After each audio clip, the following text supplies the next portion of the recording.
माँ साथ रहती। तो चाहे बेटा हो या बेटी हो, माँ बाप सबको बराबर मात्रा में प्रेम करते हैं, सबको एक जैसा प्रेम करते हैं। आपने तो कह दिया कि अब हम बाहर जाएंगे, लेकिन जब वो आपका सामान तैयार करेगी ना तो फूट फूट कर रोएगी। क्यों? क्योंकि उसको पता है प्रातः काल होते ही मेरा जिगर का टुकड़ा यहाँ से चला जाएगा।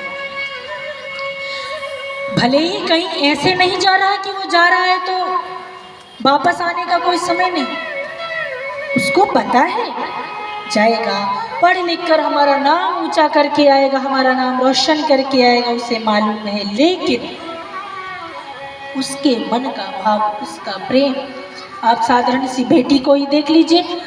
बेटी चाहे कह करके आती है हम इतने दिन के लिए आ रही हैं,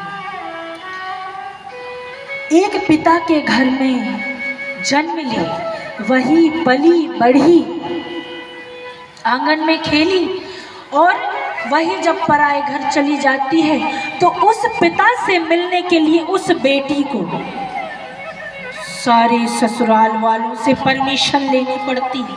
लेती होंगी कि नहीं आपकी बेटियां, कि हमें कल अपने घर जाना है, अपने पिता के घर जाना है, कुछ दिन की मोहलत दे दो।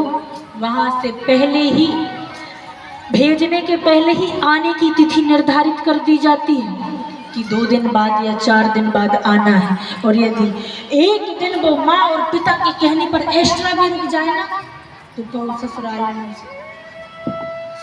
उसकी क्लास लग जाती है कि एक दिन देरी से क्यों आए। तो ये वही समझ सकता है जिसकी बेटियां हों। अच्छा, माँ का अकेला हाल नहीं रहता, पिता का भी वही हाल रहता है, पिता का भी वही हाल रहता है। जिसने अपनी बेटी का कन्यादान किया होगा उस पिता को ये बात बहुत अच्छे से पता हो। वो अपनी बेटी से आंख नहीं मिला पाता, आंख नहीं मिला पाता, क्योंकि उसे पता है कि अब मेरे आंगन को सूना करके चली जाएगी। अब वो चली जाएगी, भले ही वो बड़ी हो गई, लेकिन माँ बाप के लिए छोटी गुड़िया ही होती है, गुड़िया ही होती है। बेटा चाहे कितना भी बड़ा अफसर क्यों ना बन जाए, कलेक्टर बन जाए, लेकिन पिता के लिए तो वो छोटा ही है। चाहे तुम कलेक्टर भी बन कर के आ जाओ, लेकिन एक बात का ध्यान रखना, आप जीवन में कितना भी ऊंचा पहुंच जाओ, माँ बाप का सम्मान करना कभी मत भूलना, कभी मत भूलना। क्यों? क्योंकि उन्होंने अपना पेट काट करके, अपना भोजन कम करके खुद आधी रोटी खाई है, लेकिन आपको पूरा भोजन कराया और आपको इस मुकाम तक लेकर आए। तो जिस माता पिता की देन तुम हो कि आज तुम कलेक्टर की पदवी पर बैठे हो, बड़े अफसर बन गए हो, फौज में भर्ती हो गए हो, लेकिन उस मान प्रतिष्ठा के चलते ये जो सम्मान की नींव जिसने डाली है, उस पिता और माँ को कभी मत भूलना, इस बात को गांठ बांध लेना।